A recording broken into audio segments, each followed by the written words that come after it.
সংস্কৃতি ও নৃত্য চর্চার পরিচিত সংগঠন স্পন্দনের ৩১ বছর পূর্তি উপলক্ষে রাজধানীর শিল্পকলায় শুরু হয়েছে দেশব্যাপী নৃত্য প্রতিযোগিতা ২০২৬। নাচো এবার ছন্দে আনন্দে প্রতিপাদ্যে আয়োজিত এই প্রতিযোগিতায় অংশ নিচ্ছেন দেশের বিভিন্ন প্রান্ত থেকে আসা প্রতিযোগীরা। পুরো আয়োজনের মিডিয়া পার্টনার জনপ্রিয় স্যাটেলাইট টেলিভিশন চ্যানেল এস। বিস্তারিত থাকছে জাহিদ হাসানের প্রতিবেদনে। ক্যামেরায় ছিলেন সোহেল মোল্লা।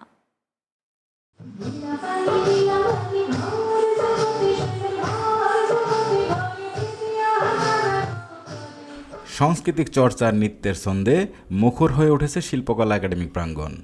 স্পন্দনের ৩১ বছর পূর্তি উপলক্ষে আয়োজিত এই নৃত্য প্রতিযোগিতায় অংশ নিয়েছে বিভিন্ন বয়সী ও শ্রেণী পেশার প্রতিযোগীরা। এখানে ফার্স্ট টাইম আসা হলো, অংশগ্রহণ করেছি প্রতিযোগিতায় ফার্স্ট টাইম।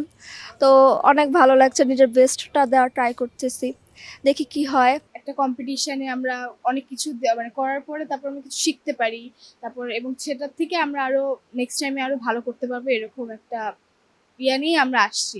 গ্রামীণ সংস্কৃতি যতটা এক্সপ্রেশনের মাধ্যমে তুলে ধরা সম্ভব সবকিছুর মাধ্যমে সেটাই চেষ্টা করেছি। দেশব্যাপী যেহেতু অনেক জায়গা থেকে অনেক স্টুডেন্ট এসেছে, তো আমরা অনেক হ্যাপি যে আমরা সার্থক হয়েছি।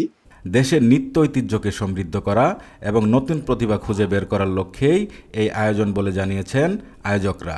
নাচো এবার ছন্দে আনন্দে এই প্রতিপাদ্যকে সামনে রেখে আয়োজিত প্রতিযোগিতাটি ইতিমধ্যেই দর্শকের মাঝে ব্যাপক আগ্রহ তৈরি করেছে।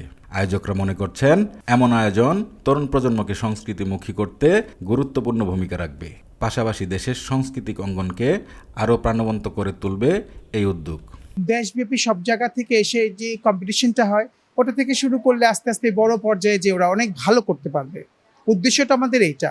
আমাদের যেমন সারা দেশব্যাপী আমরা করেছি, এরপরে আমার ইচ্ছে আছে যে আমার দেশের থেকে দেশের বাইরে আরও অনেকগুলো দেশ নিয়ে যদি আমরা করতে পারি, কারণ স্পন্দনের অনেক স্টুডেন্ট দেশের বাইরে ছড়িয়ে ছিটিয়ে আছে, তারাও এক একজন এক একটা করে প্রতিষ্ঠান করেছে।